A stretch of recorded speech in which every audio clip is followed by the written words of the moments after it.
and the first Doctor to do the double shift. Please welcome Russell T Davies and David Tennant.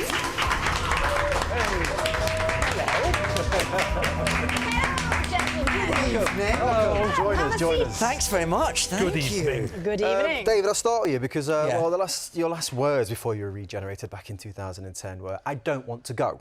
How prescient that turned out to be. Here you both are. Yeah. So who decided to come back first out of the two of you? That's tricky, isn't it? It was kind of a group thing almost. We did the online things in the pandemic where everyone went online and fans all got together and talked about Doctor Who. Yeah. That made Catherine Tate say to you, well, do you fancy coming back? Wouldn't it be fun if we got the band back together for one last go? She had that conversation with you. To me. And then I literally thought it was my job to pass that on to the BBC. I thought, well, I've got to report this. I don't get two big stars like this saying I want to do Doctor Who and I can't not tell them. Why wouldn't you? But we all kind of thought it would disappear, but here we are. Yeah. So we had a bit of a taste, didn't we, on Friday night because you did the sketches. That's right, yes.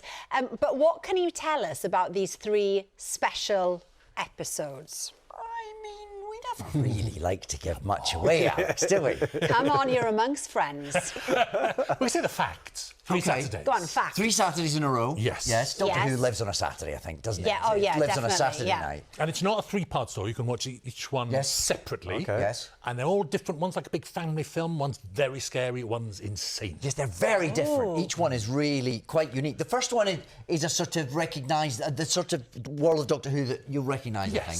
Okay. Yeah. The second one is unlike any episode of Doctor Who. Oh, that looks ever done scary, before. yeah. And the third one is bananas. That's a roller coaster. Yeah. Shall we have a little look? Go on then. Come on. Sometimes I think there's something missing. Like I had something lovely, and it's gone. I've got this friend called Donna Noble. If she remembers me, she will die. We've got a Martian in the shed! Something entered this world. Who are they? Monsters. I don't believe in destiny, but if destiny exists, it is heading for Donna Noble. Your fight is with me! That's great.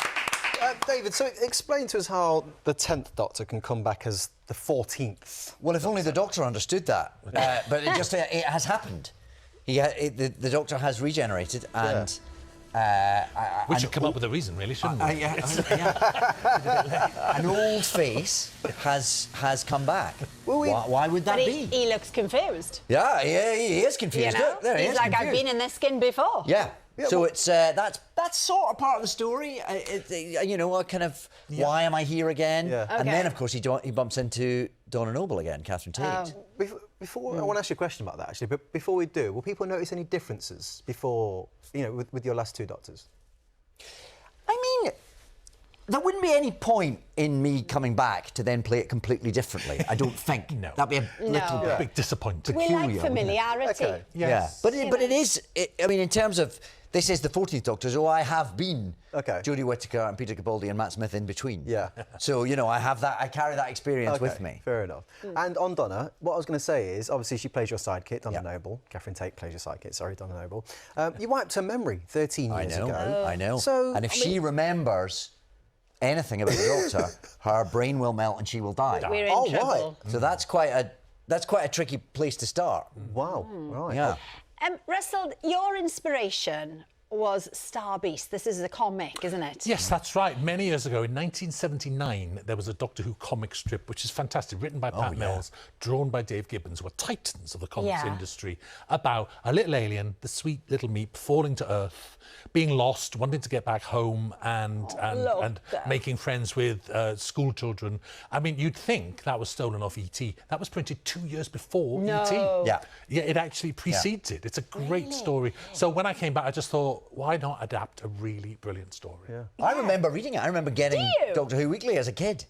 So when I opened the script and I said, So you were like, oh, hang on a I minute. remember that. Yeah. But was it quite difficult to bring sort of a comic to life on screen? Because it looks quite comic-y, doesn't it? You know, the effects Yes, are I mean, quite... that's part of the fun of it. Yeah. And the Meep is a great creature, so innocent, so sweet, and so lovely. So You wanted to be saved. Everybody will want one for Christmas. Absolutely. Yes. Where are the toys? Where are the plushes? Yes. Exactly. But no, it's my job to make those things work. And you tie that in with the story of Donna, who starts seeing aliens and remembering what's going on. So you get that to dovetail, and it's quite a mix. Yeah, and the Meep is played, the voice of the Meep is Miriam Margolyes. Wait, I mean, who doesn't love Miriam? Who doesn't love And when you Miriam? look at Meep quite closely, you think, oh, Meep looks like There Miriam. she is. Yeah. You do that. We film Miriam when she's doing the voice, so they map some of that onto the CG Well, it's face. worked very well. And then you've brought back like an evil character from the 1960s, the Toy Maker, the played Toy by Maker. Neil Patrick Harris. That's right. Why did you want to bring this particular character back? He's a great big cosmic. In the third episode, he comes back in the third episode, the stakes are raised. I mean, it might be obvious that actually David's Doctor is not around forever, and there is a new one waiting in the What? wings. I don't know, What? sorry. Call my agent. Sacked live on air. What can I say? But so there is things are going to get climactic. They're going to get dangerous. They're going to get astonishing. So, and you need a bigger villain as you possibly get. And Neil Patrick Harris is just Is the stunning. man. I mean, Oh my what a God. bit of casting that was. We were all Absolutely. very chuffed when he He's turned up. terrifying. Yeah. He's wild. Yeah. He's wild, isn't he? Russell, Can't David, wait. thank you both. Honestly, it's been absolute. But people are excited about this, aren't they? Really Oh, excited. Beyond. Good. Well, the 60th anniversary special starts this Saturday, 6:30 on BBC One and iPlayer. And of course, the Whoniverse, which I feel weird when I say it, but it is. The Whoniverse has launched on iPlayer with over 800 episodes, as well as some of your favourite Doctor Who spin-off shows. Now, one of the reasons Doctor Who is so loved is the fact it's a good family fun, albeit with some scary monsters. So we're about to meet 3 generations of the same family who share their love of everyone's favourite Time Lord. For 60 years, 14 Doctors and over 800 episodes, Doctor Who has been a familiar sight and sound in our living rooms. Oh, black and white and beautiful. Getting your flashbacks. In Gloucestershire, the Farmer family are settling in for a trip down memory lane. Grandad Simon can remember the first ever episode starring William Hartnell as the Doctor. He will have our lives in his hands, that is enough. Then we agree. And the arrival of the Doctor's greatest enemy. You can't imagine how scary this was when it first came out. If you think of Doctor Who, you think of the Doctors, their sidekick, and the Daleks. They are to be exterminated. I could actually imitate that voice then. I can't do it now, but... Go on, try. Exterminate! For Dad Ali, the adventure started in the 1970s. We're in colour now, and this is John Pertwee. He was kind of mad scientist. Good heavens, what on earth do you take me for? That guy, Sontaran. And the first time he takes his helmet off, and it just looks like a pudding. In 1974, Tom Baker took over as the Doctor. Doctor, I see. Yes. What have you found? With a new robotic companion, K9. Negative, no entry, Oh, K9! Some people liked him, some people hated him. They hated the fact that occasionally this dog would just trundle up, shoot people, or unlock the door and just solve the problem. As well as the Daleks, the Doctor, here played by Peter Davidson, Soon be there. had another returning enemy, the Cybermen. Oh, I remember them well now. The Cybermen became much scarier. We can now time travel.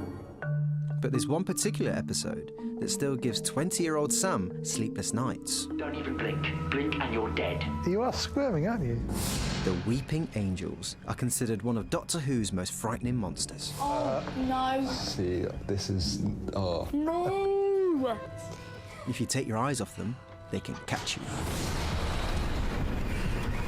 I had to sleep on your floor the first night I watched this, do you remember? Yeah. Because it was right before bed, it was dark out. 10-year-old Naomi is the newest fan in the family. David Tennant was my first favourite Doctor. It's been really cool seeing all of the Doctors in black and white to this. This is Jodie coming to the end of her time as the Doctor. Who's the new Doctor? And Naomi hasn't seen the latest twist in the Doctor Who tale until now.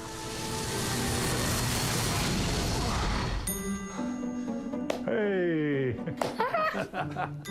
I know these teeth. I just like David Tennant. He's nice. I'd rate him as my second, maybe third favourite Doctor. That's awkward. I like Naomi. I was She's gonna great. say, Naomi is Yeah, not sure about She is Dad. great. But Dad, Number one yeah, from second there. or third. That's what Alan you want. Bennett. Alan Bennett, clearly. Yeah, It's very nice. Oh, my second or third favourite Dad. Never mind. Oh, brilliant. We've got to mind. thank the Farmer family though for that. Brilliant. Absolutely. Now, last week we asked you to get in touch with your Doctor Who stories, and you yeah. didn't disappoint. They didn't, did they? Wait for it. Judy has been in touch. Judy worked in the BBC's costume department in the 1960s and was very excited to work on Doctor Who. She even ended up, this is it, briefly dating a Dalek. Oh! An American student who was making some extra cash. Was it John Scott Martin? It could have been. Could have been. Oh. Michelle's daughter Laura starred in a couple of episodes as the youngest Blitz kid, actually, and here she is. Oh. Billy Piper as well. Billy Piper. Oh, that great story. Oh, that's brilliant. Do you know what? I loved Billy Piper as well. Oh, gorgeous. Of course. Gorgeous, gorgeous. Didn't Doctor Who inspire your love of acting, David? Well, it's probably one of the reasons I went into it. Yeah. I mean, it was the show that when I was young, when I was little, that absolutely captured my imagination. I thought it was amazing, and I remember watching John Pertwee turn into Tom Baker and asking my parents, what is this magic? And look at us now. That started it, yeah. But you're also in Macbeth, very different. Yes. At the Donmar Warehouse. Yes, rehearsing at the moment. Well, it's a bit of a different production, isn't it? Just tell us the sort of experience that the audience might find themselves having. We're using binaural sound. What does that mean? It basically means that as an audience member, you'll have headphones on. So you'll be watching us live, but all sorts of things. You'll be seeing you'll be having a live experience. You'll also be having an experience within your head.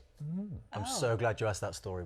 Do you have to pay extra for the headphones? No, you don't. Fine, I'll come. And they'll be sterilised every night, just in case you're worried. Fine.